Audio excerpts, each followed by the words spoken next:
शुरू अल्लाह के नाम से जो बड़ा मेहरबान निहायत रहम वाला है।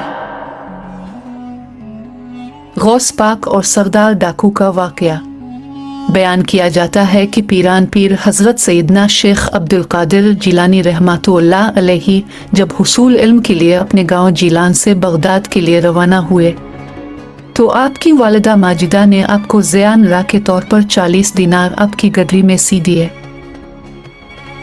चलते वक्त अपने लख्त जिगर को नसीहत की कि बेटा खा कैसी ही मुसीबत और बुरे हालात तुम्हें पेश आए, सच का दामन हाथ से न छोड़ना और झूठ के नज़दीक भी न जाना, क्योंकि रास्त गोई 1000 इबादतों की एक इबादत है।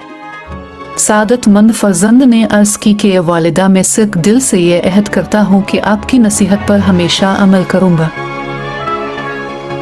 घर से रुखसत होकर अब रहमतुल्लाह अलैहि बगदाद वाले एक काफिले में शामिल हो गए, क्योंकि इस दौर में तवील बियाबानी रास्तों में तन्हा सफ़र करना मुमकिन न था।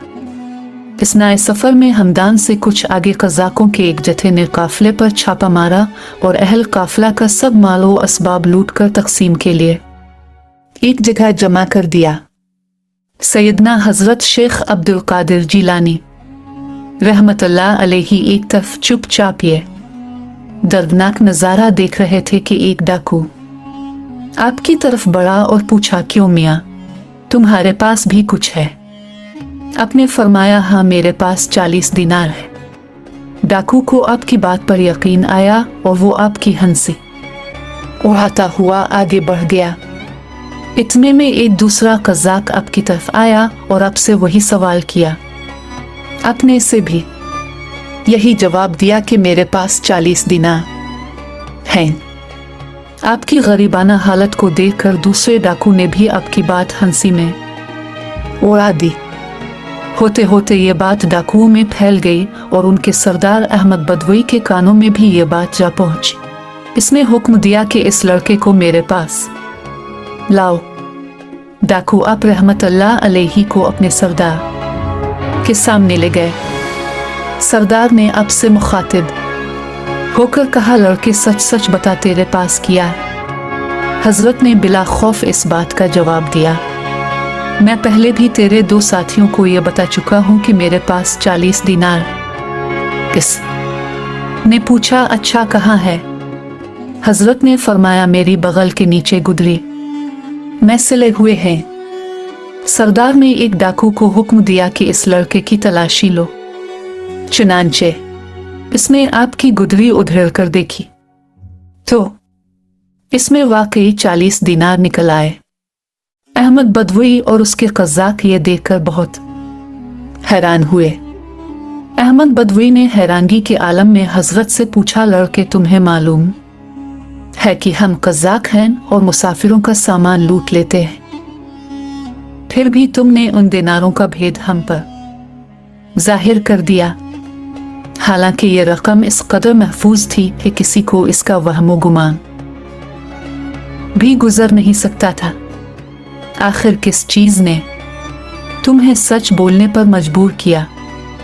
हजरत ने फरमाया, मेरी वालिदा ने घर से चलते वक्त मुझे नसीहत की थी कि हमेशा सच बोलना।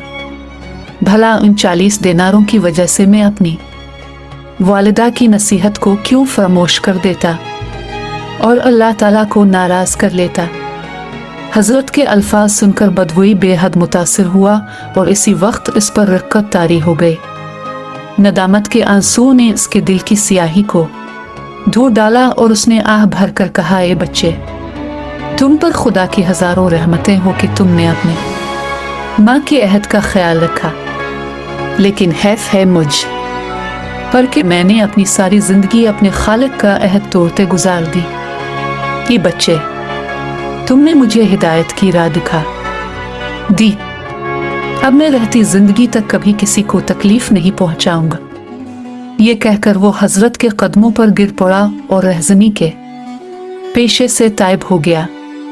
इसके साथियों ने जब ये मंजर देखा तो सब बेयक जुबान पुकार उठे कि ए सरदार, हम भी इस बुरे पेशे से तौबा करते हैं। तो रहजनी में भी हमारा कायद था और तौबा में भी हमारा पेशरू है, चुनांचे उन्होंने लूटा हुआ तमाम माल काफले वालों को वापस दे दिया। सबक।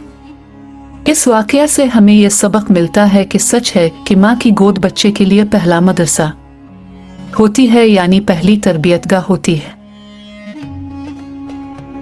चुनांचे अगर माँ बचपन में ही बच्चे की अखलाकी तरबियत करे तो कोई बैत नहीं कि वो आगे चलकर शेख अब्दुल कादिर जीलानी बने।